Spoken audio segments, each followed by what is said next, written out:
Ngelmu iku kelakone kanthi laku.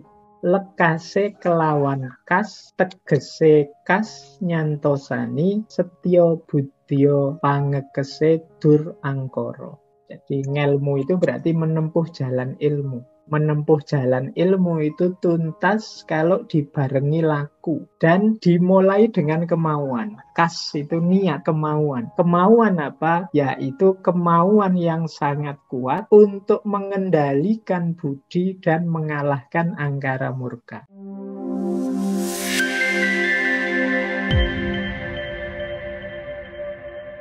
Siang hari ini saya ingin ngangkat satu tema yang sering sekali diucapkan oleh para narasumber. Siang hari ini kita cek beneran ke referensi aslinya dalam Khazanah Pemikiran Jawa. Bapak Ibu pasti sering dengar kata-kata ini. Jadi ilmu itu kelakone kanthi laku. Nah, siang hari ini coba kita dalami maksudnya apa sih frasa ini. Biar kita tahu pasnya apa yang dimaksud oleh kata-kata ini. Baik, bismillah ya Bapak Ibu, kita mulai. Nah, kalimat ini kita temukan kalau dalam budaya Jawa adanya di serat Wedotomo, karya Kanjeng Gusti Pangeran Adipati Arya Mangkunegara kaping sekawan atau Mangkunegara yang keempat. Gelarnya luar biasa di depan, KGPAA, Kanjeng Gusti Pangeran Adipati Arya. Ini memang era beliau ini Mangkunegara. Semoga Bapak Ibu sudah pernah main-main ke Puro Mangkunegaran, adanya di Solo. Ini karena memang Mangkunegara pecahannya dulu Kasunanan Solo yang zaman puncak-puncaknya era Mangkunegara yang keempat ini. Beliau yang bangun pabrik gula Colomadu. Kalau beliau juga yang membangun stasiun balapan Solo. Nah, ini zaman beliau dibangunnya. Bahkan zaman beliau juga, selain beliau ini, di era beliau ini, beliau nulis sekitar 42 karya. Yang paling terkenal ya Wedotomo ini. Juga nulis komposisi gamelan yang terkenal sekali, judulnya Puspawarna atau Puspawarna. Komposisi gamelan ini masuk dalam piringan emas Voyager. Jadi mungkin Bapak Ibu pernah dengar pesawat ulang-alik keluar angkasa. Dan satu ketika pesawat ini membawa khazanah-khazanah intelektual dari bumi, yang itu mungkin maunya kalau nanti ada UFO atau makhluk apa ingin mengakses peradaban bumi seperti apa, datanya ada di piringan hitam ini, terbuat dari emas. Boleh googling nanti Bapak Ibu ya, ini nanti menarik, itu ada piringan emas Voyager. Ini diluncurkan tahun 77. Salah satu isinya ya komposisinya Mangkunegara keempat ini yang judulnya Puspawarna, Aneka Bunga, arti terjemahannya. Ini memang tokoh besar dalam sastra Jawa. Yang paling sering dibedah, paling masyhur memang serat Wedotomo ini. Serat itu artinya tulisan, Wedo itu artinya ajaran, Tomo itu artinya keutamaan atau kebaikan. Yo aslinya boleh Bapak Ibu main nanti ke perpustakaan Rekso Pustoko di Solo, tapi terjemahannya juga sudah banyak, tafsirnya juga sudah banyak dari berbagai tokoh menafsir serat ini karena isinya luar biasa. Terdiri dari 100 pupuh, bentuknya tembang mocopat. Kita mulai, ini saya hanya mengambil potongan bagian yang ilmu kelakone kanthi laku. Jadi ini nanti suluknya orang yang menempuh ilmu. Oh, ini kan kita semua ini kan sebenarnya sedang menempuh jalan ilmu. Kalau idealnya orang Jawa itu nanti ada suluknya sendiri. Dan nanti lebih banyak memfokuskan pada perjalanan-perjalanan batinnya. Jadi ilmu kelakone kanthi laku itu, ilmu kita itu akan tuntas kalau dijalani dengan laku juga.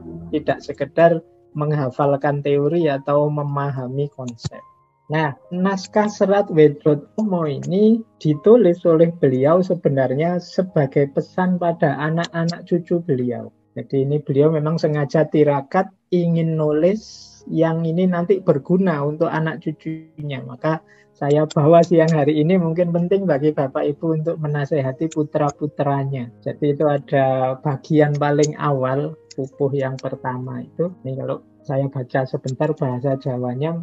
Mingkar mingkuring angkara akarono karenan mardi siwi sinawung resmining kidung sinuba sinukarta mrih kerta pakartining ngelmu luhung kang tumrap ning tanah Jawa agama ageming aji.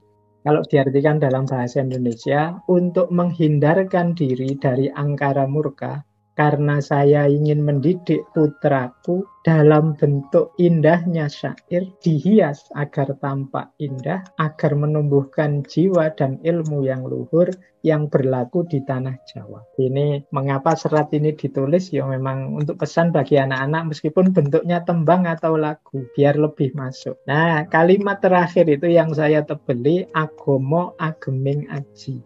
Ini banyak sering dikutip orang bahwa agama itu adalah pakaiannya orang-orang mulia.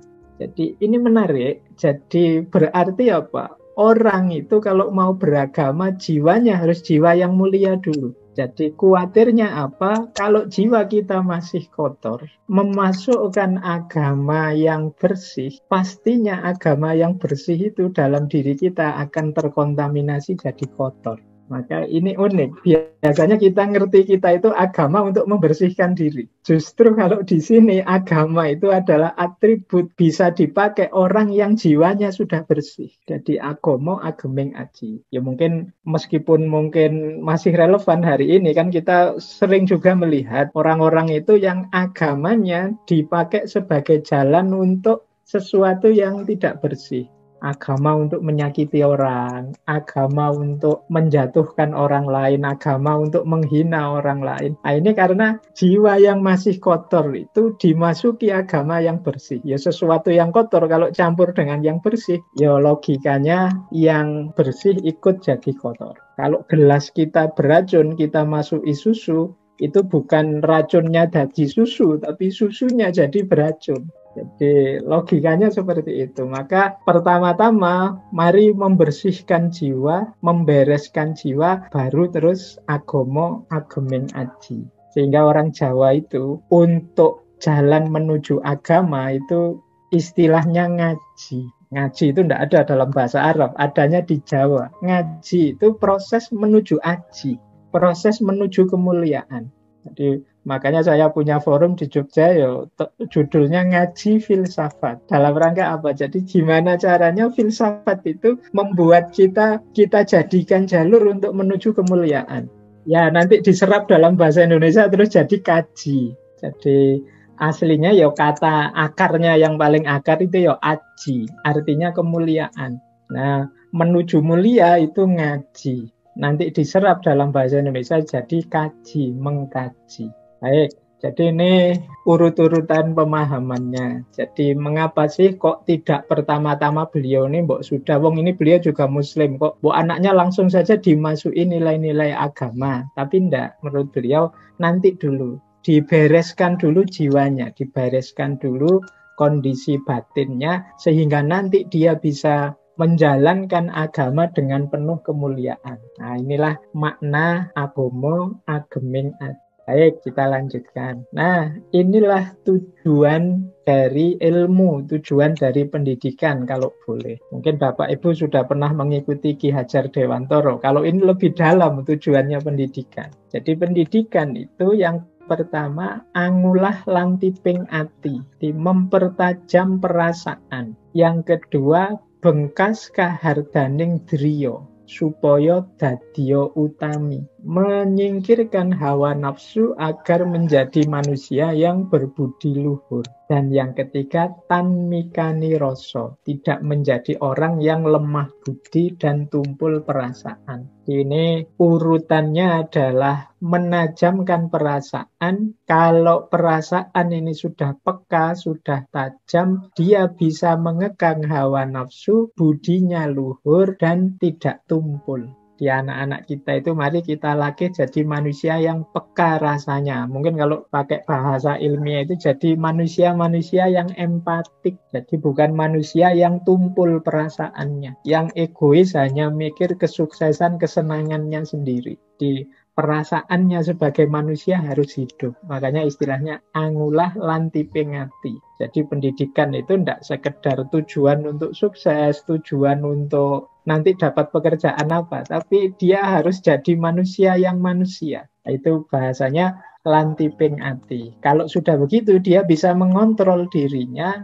dan tidak tumpul perasaannya. Jadi ini pendidikan yang paling dasar yang kita tujukan untuk anak-anak kita. Jadi orang Jawa itu akrab dengan istilah lantip. Lantip itu kadang-kadang diterjemahkan pinter. Tapi lantip itu pinter tidak sekedar kecerdasan intelektual, tapi juga kecerdasan mental, kecerdasan moral, itu lantip. Kalau di Jawa itu ada istilah orang wis Jowo dan durung Jowo. Meskipun kelahiran Jawa, kadang-kadang kalau kelakuannya tidak beres, kalau masih mengikuti hawa nafsunya, masih egois, ini kadang disebut durung Jowo, atau kadang dikenal, wah gak Jowo wong iki. Nah, kejawaan itu diukur dari kepekaan batinnya, sisi kemanusiaannya. Jadi tidak dari ritual-ritualnya, tidak dari aspek-aspek mungkin wawasan kejawaan yang luas, tidak. Tapi dari batin yang cerdas atau lantiping ati. Jadi kalau ada orang Jawa kok cuek, ada tetangganya sengsara, dia diem saja. Itu orang menyebutnya, wah anjane gak Jowo wong iki. Gak Jowo itu maksudnya dia ndak manusia sejati, dia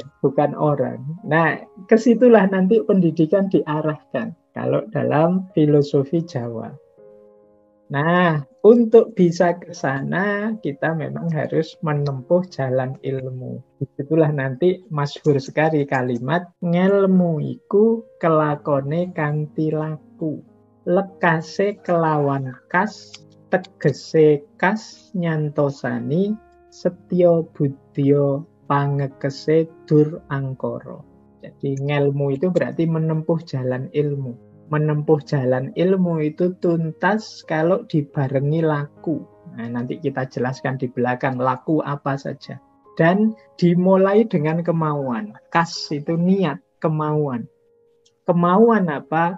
Yaitu kemauan yang sangat kuat untuk mengendalikan budi dan mengalahkan angkara murka. Jadi kemurkaan diri dan pengendalian budi. Ini niatnya orang cari ilmu itu. Jadi untuk menguasai diri. Dan ini bisa jalan kalau menggunakan laku. Jadi ada semacam ritualnya yang harus dilakukan. Banyak nanti ini ritual batinnya karena memang arahnya untuk pengelolaan batin.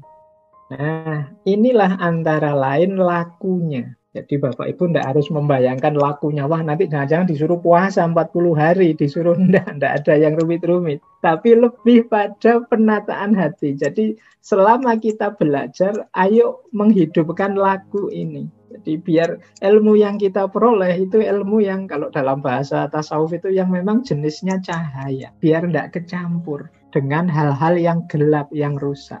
Kalau kita misalnya sambil belajar kok sambil bohong, ya ini kan sama saja mengumpulkan antara cahaya dengan kegelapan. Sambil belajar dalam diri kita ada kedengkian pada orang lain. Ilmu yang masuk itu kan cahaya, tapi kedengkian dalam batin kita itu kegelapan. Jadi ini sama nyampur kayak susu sama racun tadi yang ketemu. Ini kalau dalam agama rahasia mengapa kita tidak mendapatkan barokahnya ilmu. Mungkin kita hafal, mungkin kita paham yang kita pelajari. Tapi ilmunya ternyata tidak meningkatkan kualitas diri kita. Kita ya di situ-situ saja, muter bulet di situ saja. Tidak ada kualitas diri meningkat, tidak manfaat, tidak maslahat. Itu karena tidak barokah. Mengapa tidak barokah? Batin kita masih gelap, masih banyak kekotoran-kekotoran. Maka ngelmu iku ya kelakone kanthi laku. Harus ada lakunya. Inilah laku yang dimaksud antara lain. Yang pertama apa? Tandahwen pati openan. Jadi tidak iri dan dengki. Nah, ini sengaja saya potong-potong, saya preteli dari naskah aslinya pupuh-pupuh itu. Nanti saya khawatirnya Bapak Ibu terus puyeng lihat bahasa Jawa semua terus jejer-jejer banyak. Jadi saya potong-potong biar mudah. Jadi saya ambil maksud-maksudnya saja. Jadi yang pertama tidak iri, tidak dengki. Jadi iri itu ya tidak nyaman dengan kesuksesan, kesenangan, keberhasilan orang lain. Iri bisa berlanjut dengki. Dengki itu ingin kalau bisa dia, kalau bisa orang lain itulah. Biasanya iri dan dengki itu lahir dari kebencian-kebencian.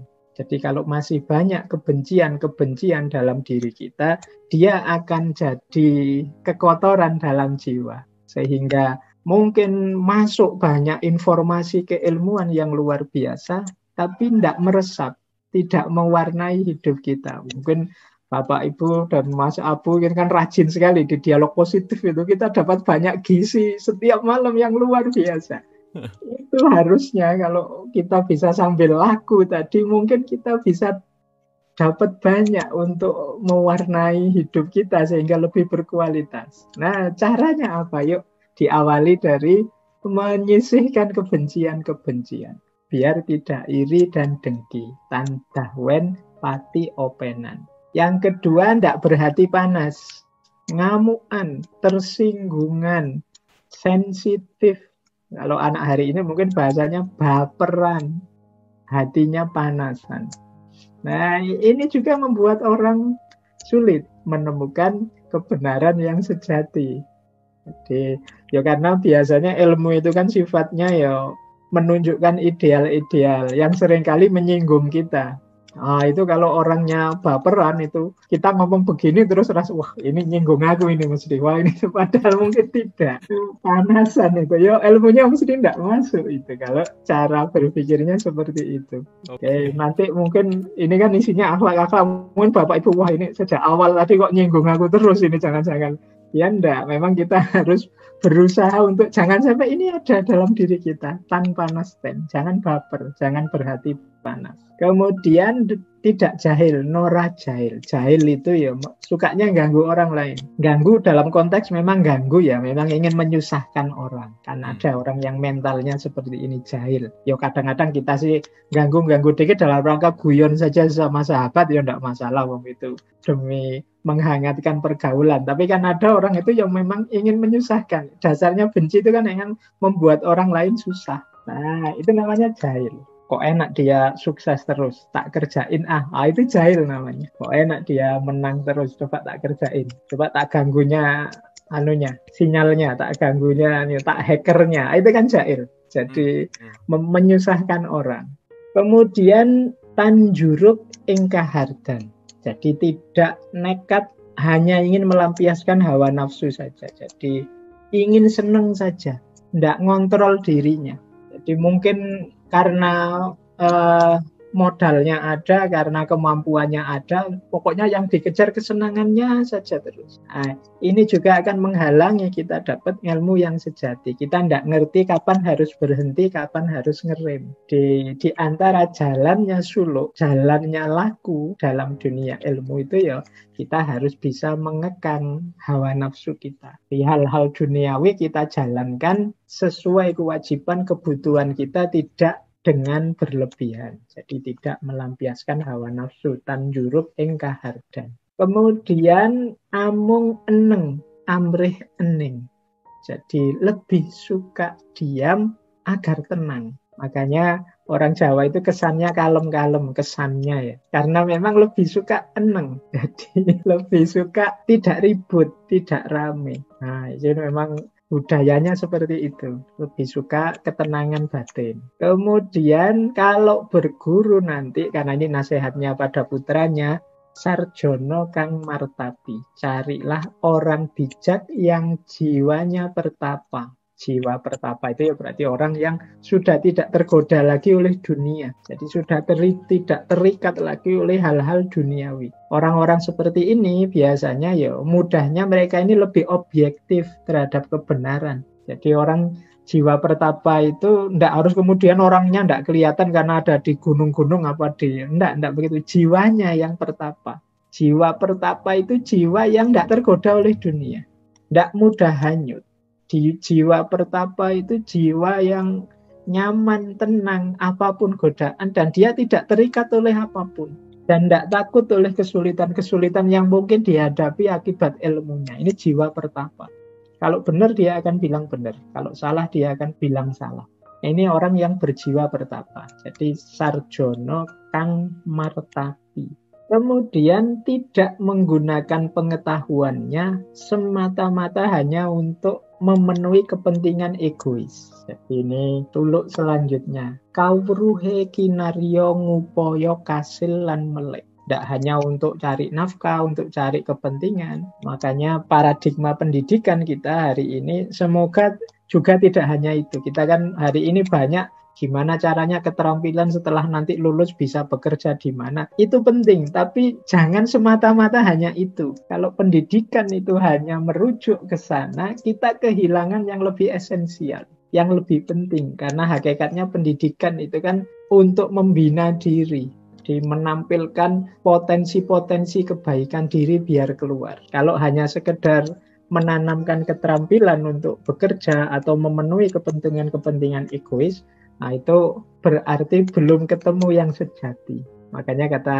Mangkunegoro keempat ini, kita harus mencari ilmu yang sejati dengan laku batin seperti beberapa ini tadi. Jadi tidak iri, tidak dengki, tidak panasan, tidak usil, ganggu orang, tidak terjerumus dalam hawa nafsu, kemudian tenang, kalem, mencari guru yang memang jiwanya pertapa dan tidak hanya untuk kepentingan-kepentingan sesaat yang egois. Inilah bagian dari laku pencari ilmu. Nah, kemudian beliau menjelaskan ada triprakara. Triprakara itu 3 perkara yang harus kita hidupkan dalam diri kita saat kita mencari ilmu. Jadi kata Mangkunegoro, kita harus punya 3 karakter ini untuk sukses sampai terminal namanya ilmu sejati. Yang pertama rela, yang kedua menerima, yang ketiga ikhlas. Ini kalau dalam bahasa Jawa, lilo nerimo legowo. Ini lilo itu kalau dalam bahasa Indonesia rela. Rela itu berhubungan kalau kita kehilangan sesuatu kita tidak menyesal. Itu orang rela. Jadi lilo lamun kelangan nora gegetun. Khususnya hal-hal yang duniawi. Wah, gara-gara kajian kita ini saya terlambat ini nonton drama Koreanya misalnya. Oh itu kan, itu namanya tidak rela. Jadi rela itu ya pasti saja untuk laku ilmu ini ada pengorbanan-pengorbanan. Ada mungkin tenaga, mungkin waktu, mungkin biaya. Tidak masalah kalau itu demi ilmu. Jadi itu namanya rela. Yang kedua nerimo. Jadi nerimo itu terima lamun ketaman seserik saming dumadi. Kalau ini hubungannya dengan sesama. Jadi kadang-kadang kita menjalani laku ilmu itu mendapatkan perlakuan tidak enak dari orang lain. Mungkin Bapak Ibu yang ikut kajian misalnya disindir-sindir temannya, alah wong sudah berumur saja kok tidak usah aneh-aneh, pokoknya tinggal menikmati hidup saja pakai belajar aneh-aneh misalnya. Loh itu ya kita harus bisa nerima. Yes, memang orang itu begitu macam-macam persepsinya. Itu namanya nerimo. Nah, kalau kita baperan tadi, mesti terus hasilnya tawuran itu kalau dianu begitu. Wah, kita tidak terima. Jadi, yuk kita nerimo. Kenapa? Ini kita masih ada di proses yang jernih. Jadi khawatirnya nanti proses-proses yang sebelumnya tadi baperan, marah, gegeran, iri, itu mengotori yang di dalam ini. Kita sedang mengelola yang jernih ini saat ini. Jangan sampai terkotori. Jadi kalau tidak esensial, substansial, ya monggo sajalah orang komentar. Tapi kalau kritik-kritik yang baik membangun ya oke. Kalau sekedar cemoohan ya monggo saja, lewat saja. Jadi nerimo. Nah, yang ketiga ini ikhlas. Ikhlas itu legowo. Jadi yang ketiga ini berarti apapun kita pasrahkan pada Allah. Legowo nalongso serah ing batoro. Pak, saya belajar sudah serius loh Pak. Saya lakunya sudah saya ikuti. Saya ndak iri, ndak panasan, ndak baper. Tapi kok dapatnya sedikit ya Pak. Ndak paham, sulit sekali pahamnya ya ndak apa-apa. Kita pasrahkan pada Allah. Itu namanya ikhlas, legowo. Saya ikut dialog positif itu sudah berapa tahun ya, tapi rasanya kok nggak nambah banyak ini. Nah, itu saatnya legowo. Berarti ilmu itu seperti rezeki, berarti Allah memang memberikannya ya itu. Jadi kalau kita sudah menjalani laku, sudah rilo, sudah nerimo, puncaknya terakhir saatnya legowo. Legowo itu berarti ya Monggo sajalah hasilnya apapun kita terima. Jadi ini namanya Triprakara. Jadi ini nasihatnya Mangkunegara keempat. Yuk para penempuh jalan ilmu harus rila, nerimo, dan legowo. Selain tadi, jadi ini ilmunya ini Triprakara. Beliau juga menasihati begini, jangan lupa di sekeliling kita juga banyak orang-orang tidak berilmu. Saya tidak enak mau bilang orang-orang bodoh. Kalau di naskahnya diterjemahkan letterlek itu orang-orang bodoh. Tapi kita sebut saja orang yang ilmunya kurang. Nah, kita juga harus bijaksana menyikapinya. Karena kalau kita tidak hati-hati, orang ini bisa mengotori kita. Jadi membuat kita tercemar juga. Nah, cirinya orang ini ada 4. Kata Mangkunegara. Yang pertama apa? Gugu karsaning priyanggo. Gugu karsaning priyanggo. Jadi orang ini menuruti kemauannya sendiri. Egois. Jadi benar salah itu harus versinya. Ini orang egois. Diajak berpikir luas tidak bisa. Jadi ditunjukkan, lo yang sampean ucapkan itu dari perspektif ini, ada perspektif yang berbeda. Ini orang ini tidak mau. Pokoknya perspektifku yang harus final, yang harus paling benar. Ini termasuk orang yang tidak berilmu. Gugu karsaning priyangga. Nah, ini kita akan sulit. Ini biasanya orang seperti ini, itu logikanya pokoknya. Pokoknya ini yang benar. Pokoknya ini. Kalau ada orang kok diajak diskusi, logikanya pokoknya, tidak usah dilanjutkan diskusinya. Pasti tidak produktif kan, namun dia sudah pokoknya, tidak bisa diajak terbuka lagi. Berarti pandangan-pandangan kita apapun mesti mental. Jadi ya monggo saja kalau begitu, silahkan dengan perspektifnya sendiri-sendiri karena dia memang ingin menuruti kemauannya sendiri. Kemudian ciri kedua, nora nganggo peparah lamun angling. Kalau bicara tidak dipertimbangkan dulu. Asal nyeplos saja, tidak dipertimbangkan ini sesuai dengan konteksnya apa enggak, cocok dengan situasinya apa enggak. Ini ciri kedua. Kita ketemu orang ini harus hati-hati juga. Lumuh engaran balilu. Kalau ditunjukkan kesalahannya, dia tidak mau. Sampean itu keliru, datanya tidak begitu, isinya tidak begitu. Tapi orang semacam ini biasanya tidak mau. Wong saya ngertinya begini kok. Lumuh engaran balilu. Ini karakter orang yang tidak berilmu. Dan yang keempat, maunya dipuji-puji. Uber guru aleman. Jadi minta dipuji terus. Dikritik sedikit saja langsung panas tadi. Langsung marah-marah tadi. Karena merasa dirinya selalu benar. Jadi ini menarik Bapak Ibu. Ada karakter yang unik ya. Orang itu semakin banyak ilmunya, biasanya semakin sadar dia banyak tidak ngerti banyak hal. Tapi semakin sedikit ilmunya, biasanya orang itu lebih merasa, aku ini sebenarnya sudah tahu kok. Biasanya lebih banyak yang begitu. Jadi sehingga berhadapan dengan orang-orang yang wawasannya kurang ini, kita malah sering dianggap sebagai orang yang tidak tahu. Apalagi kita sendiri juga merasa memang wawasanku kurang. Jadi dalam pergaulan bertemu orang-orang seperti ini, kata Mangkunegara, orang yang mulia gitu. Kata Mangkunegara menghadapi orang yang seperti ini, nanging janmo ingkang waspaden semu sinamung ing samudana sesadon ing ngadu manis.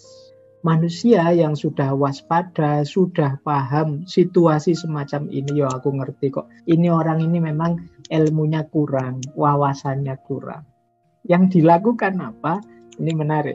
Bukan mendebat, bukan menyalahkan, tapi sinamun ing samudana. Sinamun ing samudana itu disamarkan dengan wajah yang tetap manis. Jadi dengan tetap menghargai dia.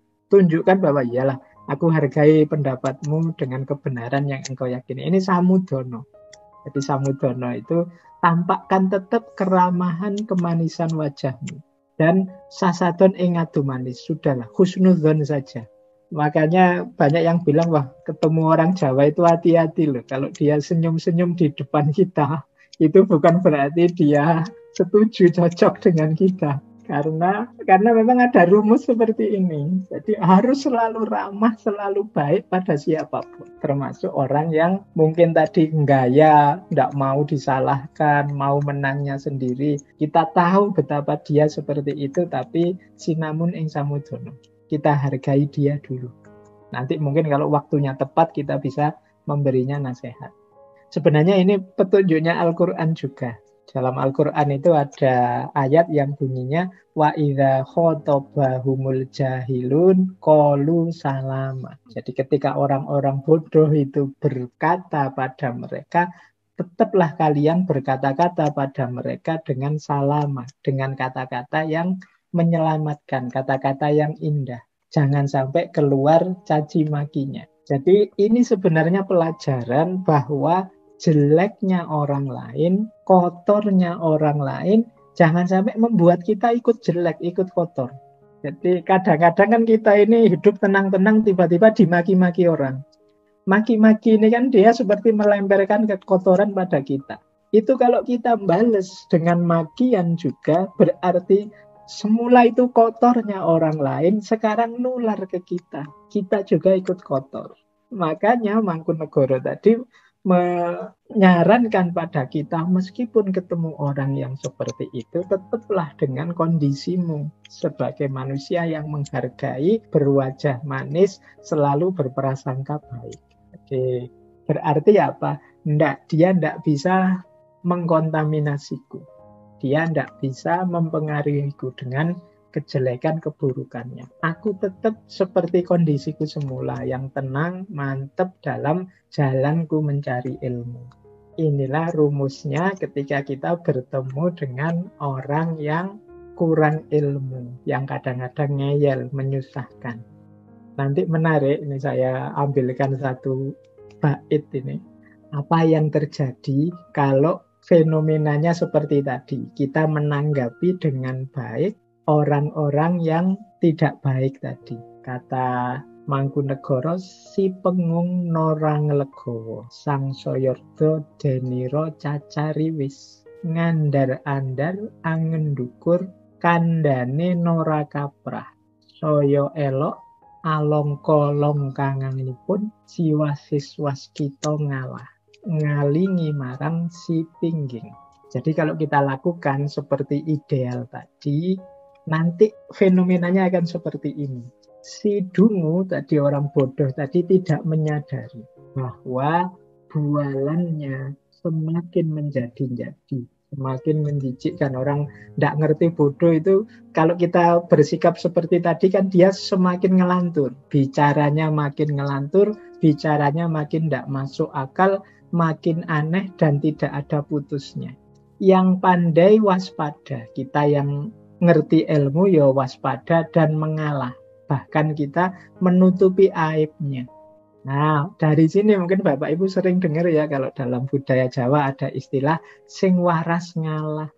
Jadi kita ini yang punya ilmu, yang ngerti mana baik, mana buruk, berhadapan dengan orang yang tidak ngerti, ya kita harus mau untuk ngalah. Karena kalau tidak, kita akan juga terkotori seperti tadi rumusnya. Jadi kita bisa pakai rumus, yuk sing waras ngalah. Kita tutupi aibnya sambil pelan-pelan, kalau bisa kita luruskan. Karena kalau kita tabrak langsung secara konfrontatif, ya pada akhirnya kita dan dia bergumul dalam level yang rendah. Ini petunjuk dari Mangkunegoro saat kita bertemu, menjalani laku ilmu, seandainya ketemu orang yang aneh-aneh, yang bisa mengkontaminasi kita, tetaplah dalam situasi kebaikan batin kita. Kok dia nyerang terus, ya sudah, sing waras ngalah tadi, yang pandai dan selalu waspada dan ngalah. Ya silahkan saja sampai kamu ketemu, ketabrak sendiri, ketanggok sendiri, sakit sendiri karena kelakuanmu. Karena kamu tidak bisa diingatkan. Arahnya ke situ. Seperti itulah cara berpikir ideal dalam budaya Jawa. Makanya Bapak Ibu kadang kan aneh. Ini orang Jawa ini ya, dimaki-maki, dia apa-apa kok kelihatannya senyum saja. Nah, itu kalau lihat begitu berarti kita harus introspeksi. Waduh, jangan-jangan ada yang tidak beres ini dengan saya. Dia senyum saja itu jangan-jangan senyum untuk menutupi aibku ini. Jangan-jangan dia ngalah saja itu. Wah, itu berarti kita juga harus waspada. Jangan-jangan kita tidak di posisi orang yang bijaksana ini. Jangan-jangan terbalik situasinya. Ternyata saya ada di posisi orang yang tidak berilmu tadi. Berarti saatnya introspeksi. Baik, kita lanjutkan ya. Nah, ini menarik. Di Wedotomo itu mengkritik anak-anak muda yang baru belajar agama tapi sok agamis. Nah, ini menarik ya, nanti boleh dibahas Bapak Ibu. Jadi beliau tidak senang orang-orang yang terlalu menekankan pada formalisme dalam beragama. Ya silahkanlah jalankan syariat, tapi tidak segitunya. Kata beliau, beliau menyindir ada anak muda yang ngaku-ngaku manulat nelat Nabi.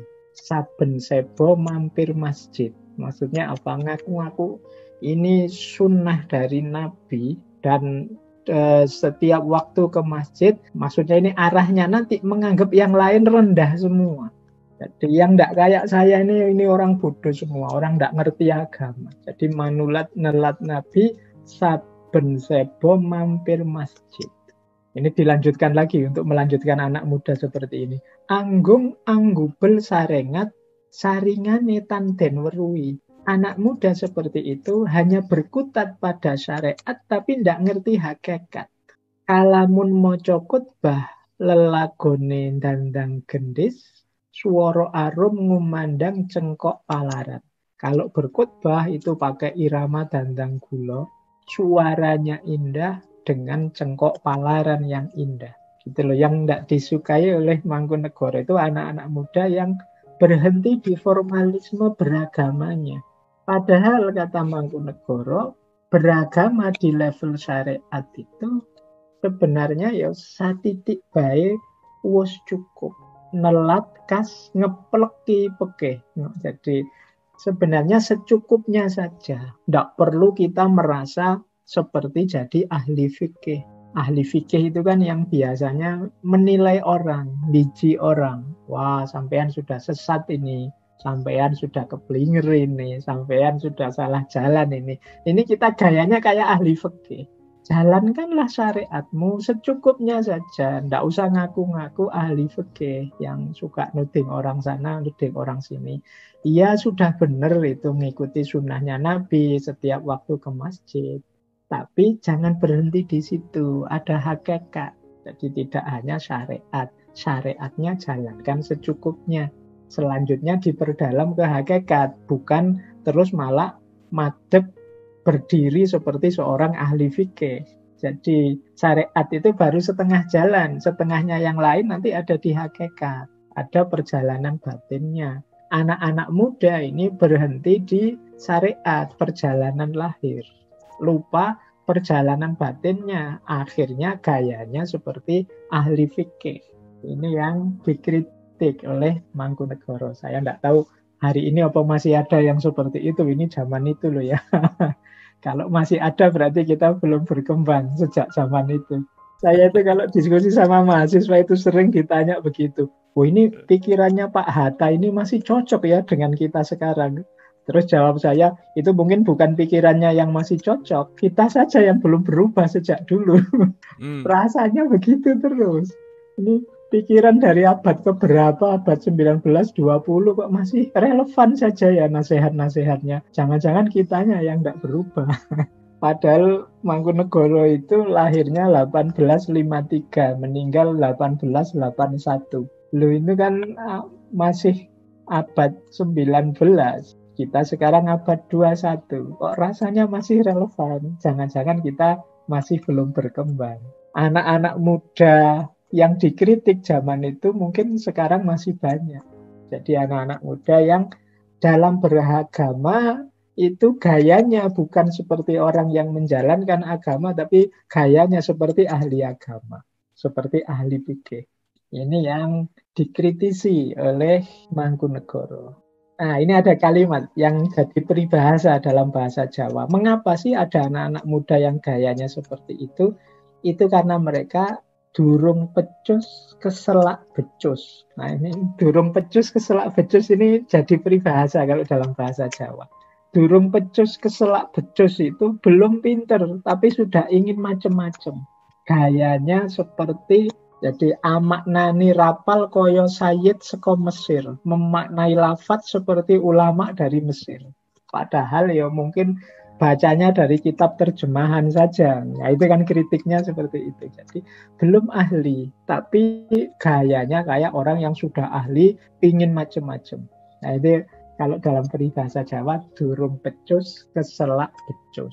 Nah, ini biasanya ditujukan pada orang yang kemampuannya belum ada, tapi keinginannya sudah banyak. Nah, itu durung pecus, keselak. Baru saja latihan ngaji alif bata sudah membayangkan, wah besok saya mau hafal Quran, saya mau ikut MTQ juara 1, saya mau. Itu namanya durung pecus, keselak becus. Ini dikritik oleh Mangkunegoro, ya jangan begitu. Wong belum pandai saja gayanya kayak ulama dari Mesir yang memaknai lafadz sendiri. Wong yo untuk membaca Arab saja butuh terjemahan. Itu kritiknya Mangkunegoro. Nah, kemudian beliau mengkritik lagi, elok Jawane den mohi peksa langkah ngangkah met kawruh ing Mekah. Jadi aneh sekali. Budaya Jawanya dia anti. Jadi Jawane den mohi, tidak suka dia dengan kejawaannya sendiri. Padahal dia orang Jawa. Peksa langkah ngangkah met kawruh ing Mekah. Tetapi memaksa diri untuk menggali pengetahuan di Mekah. Jadi maksudnya apa? Jati dirinya sendiri, kejawaannya sendiri, dia belum ngerti dan tidak mau. Tapi memaksakan diri dengan wawasan-wawasan dari luar. Ya kalau dalam agama ngambilnya ke Mekah misalnya. Ini bagi Mangkunegoro kurang pas, karena jati diri itu penting. Kita kalau tidak kenal jati diri kita tidak bisa ngapa-ngapain, tidak bisa bergerak. Jadi ya mudahnya misalnya diskusi siang ini, kita kan paham posisi kita, jati diri kita masing-masing. Saya yang ngomong selaku narasumber, Mas Abu jadi moderator, Bapak Ibu peserta, itu kan paling gak kesadaran jati diri. Itu kalau tidak sadar, misalnya Bapak Ibu, loh aku ini peserta apa narasumber, nanti Bapak Ibu tiba-tiba ngomong sendiri. Nanti jadi di dalam hidup ini tetap kita harus tahu jati dirinya. Di rumah itu saya itu bapak, opo anak, opo ibu, opo tetangga. Itu kan harus jelas. Kalau tetangga jangan masuk kamar.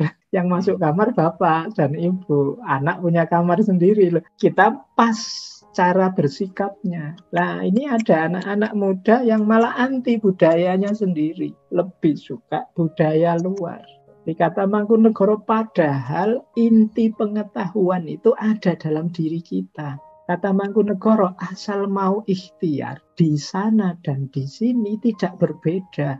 Kalau kita mau menggali jati diri kejawaan kita sedalam-dalamnya, wong itu isinya kebenaran dan kebaikan, pasti tidak akan selisih dengan yang ada di sana-sana. Justru yang kita gali dari kita lebih kontekstual, lebih sesuai dengan tempat kita hidup. Jadi, mbok yo jangan menolak kejawaan identitas sejati kita.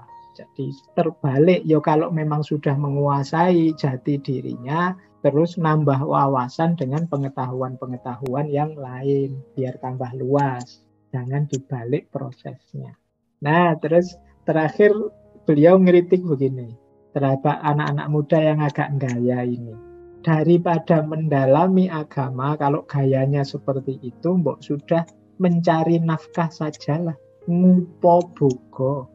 Berhubung ditakdirkan sebagai orang lemah, ini saya terjemahkan langsung dari bukunya, ya lebih baik mengabdi saja pada raja, bertani saja, atau berdagang saja. Suwiteng noto, tani, tanapi, agrami. Jadi maksudnya apa? Ini tidak usah aneh-aneh. Kalau memang belum ada kemampuan dalam hal agama, ya sudah, pasrahkan pada ahlinya. Lebih baik kita bekerja sajalah sesuai bidang kita yang baik. Ngupo bugo, nanti yang agama kita ikuti orang-orang yang ahlinya. Jangan kita merasa jadi ahli agama semua. Di mari ngupo bugo, suwi tenoto, tani tanapi agrami. Beliau bilang begini, padune wong dahat cubluk, durung weruh coro Arab. Jadi mengapa saya bilang begitu, ya saya ngaku karena saya ini dalam agama orang bodoh, belum tahu tata cara hidup orang Arab. Kata beliau lebih fokus pada kejawaan, kearifan Jawanya. Jadi menurut beliau, saya tidak tahu sih ilmu-ilmu versi Arab itu seperti apa. Wong saya bodoh di situ. Tapi setahu saya daripada ngaku-ngaku ahli padahal bukan ahli, padahal durung pecus, padahal belum mampu, dan jangan gaya-gaya seperti orang ahli agama. Lebih baik, ayo cari nafkah saja, kita kerjakan apa yang jadi tanggung jawab kita. Itu saja yang lebih baik. Nah, ini saran dari beliau. Jadi biar tidak merusak orang lain. Kalau dalam bahasa agama itu kita sendiri sesat masih mending. Jangan sampai kita sesat dan menyesatkan orang lain. Wong bukan ahlinya kok bicara tentang ini. Kritik pada formalisme beragama. Nah, contoh idealnya kalau di Wedotama itu Panembahan Senopati. Panembahan Senopati itu raja pertama, sultan pertama dari Mataram Islam. Jadi Panembahan Senopati wong agung ing Ngeksiganda ini role modelnya untuk ilmu yang ketemu dengan laku. Jadi Panembahan Senopati ini sebelum beliau jadi raja bisa mendirikan Mataram Islam, itu kan sebenarnya beliau ini tidak ada yang membayangkan bisa berdiri Mataram Islam itu, karena beliau hanya anak angkatnya Prabu Hadiwijaya yang dari Pajang. Prabu Hadiwijaya sendiri sudah punya putra mahkota namanya Pangeran Benowo. Beliau juga tidak ambisius, tetapi beliau memang suka tirakat.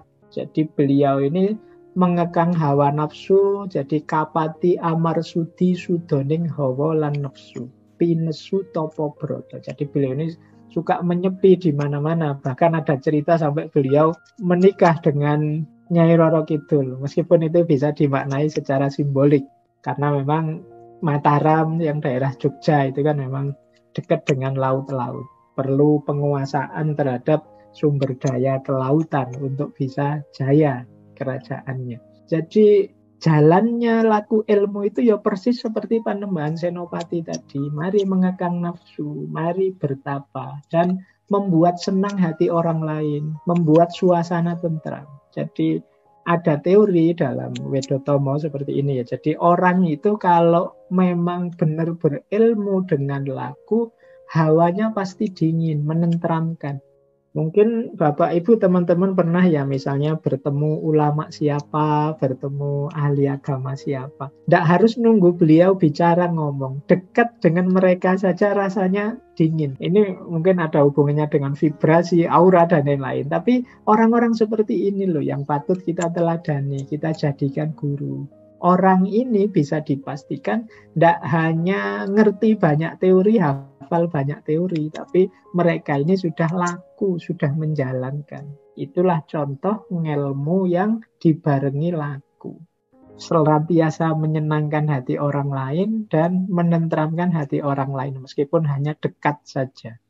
Nah, beliau ini Panembahan Senopati ini cirinya yang lain adalah kala kalaning asepi lelono teki-teki.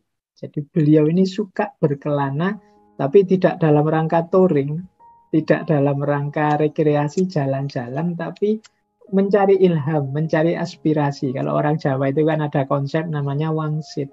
Wangsit itu bisikan dalam hati tentang sesuatu. Nah, ini ada budaya untuk nyepi sebentar. Kalau dalam agama namanya uzlah. Jadi untuk mencapai cita-cita, gayuh geyonganing kayung. Targetnya apa? Melakukan menyepi tadi, uzlah tadi adalah kayung yun eninging tias. Jadi sampai dia terpesona pada dunia batin dan tidak lagi jatuh cinta dengan dunia lahiriah. Jadi ketika kita sering menjauh dari keramaian, targetnya adalah biar kita akrab dengan keindahan-keindahan di luar dunia ramai. Nah, kadang-kadang kita itu kan kalau masih terlibat terus-menerus, sulit kita bisa ngerti indahnya selain yang di luar yang kita terlibat. Jadi maka ayo uzlah sebentar, menarik diri sebentar, biar tahu betapa indahnya dunia di luar dunia ramai dan betapa banyak buruknya dunia yang hari ini kita geluti. Karena cakep tidak cakep itu kan kelihatan kalau kita mengambil jarak. Kalau kita terlalu dekat, apalagi terlibat intensif terus-menerus, itu biasanya sulit menemukan keburukannya. Ganteng atau cantik itu kan kalau kita ada jarak melihatnya. Kalau wajah sama wajah nempel tidak ada bedanya, yang ganteng dan yang cantik. Ya sama saja, sudah kelihatannya, sudah tidak ngefek lagi. Kita tahu teman kita ini cakep kan karena ada jarak sedikit terus kita lihat. Nah, dunia juga begitu, karena kita terlalu terlibat, terlalu bercampur, kemungkinan jadi tidak objektif. Jadi tidak tahu buruk-buruknya, ngertinya asik saja, enak saja. Maka Panembahan Senopati mencontohkan sosok yang lelono, lalat, dan sepi. Jadi suka menyepi, mencari, menghindar dari keramaian sebentar dalam rangka menemukan kejernihan-kejernihan. Demi Budya Tulus mesureh kasudarman, menemukan kehalusan budi dan kemampuan yang optimal untuk mengendalikan diri. Nah, ini benchmarknya ini kalau di Wedotomo. Beliau Panembahan Senopati, seseorang yang berilmu lewat jalan laku. Jadi lewat jalan nyepi, mencari ilham, dan lain sebagainya. Nah, mungkin saya tambah sedikit lagi. Mengkono ngelmu kang nyoto. Sanyotone mung weh reseping ati. Bungah ingaran cubluk. Sukeng tias yen den ino. Norakoyo si punggung anggung gumrunggung. Ugungan sadino-dino. Ojo mangkono wong urip. Jadi ini bagian akhir dari kalimatnya Mangkunegoro. Demikianlah ilmu kang nyoto atau kasunyatan itu. Senyatanya memberikan ketenangan hati. Jadi parameter akhir kita sukses atau tidak dalam berilmu lewat laku ini, hati yang mantap dan tenang. Tetap senang meskipun dikatakan bodoh. Tetap gembira meskipun dihina. Tidak seperti orang dungu yang selalu sombong, ingin dipuji setiap hari. Janganlah seperti itu orang hidup itu. Jadi berarti parameternya adalah ketenangan hati, ketentraman hati. Terakhir, ini penutup untuk putra beliau, karena ini memang ditulis untuk putra-putra beliau. Marmo denta beri kulub, angulah lantiping ati, rino wengi den anedya, pandak pandu ing pambudi, bengkas kahardaning driya, supaya dadiya utami. Pangasahe sepi samun, ayau esah ing salami, samangsa wis kawistara, lalande mingis-mingis, pasah wukir reksa muka, kekes srabedaning budi. Oleh karena itu anakku, rajinlah, belajarlah menajamkan perasaan. Siang malam berusahalah selalu menghancurkan nafsu pribadi agar menjadi orang yang utama atau baik. Asahlah di alam sepi. Dan jangan berhenti, terus lakukan itu. Jangan berhenti selamanya. Apabila sudah terlihat, apabila sudah kelihatan hasilnya, tajamnya luar biasa. Akan jadi senjata luar biasa untuk hidup kita nanti.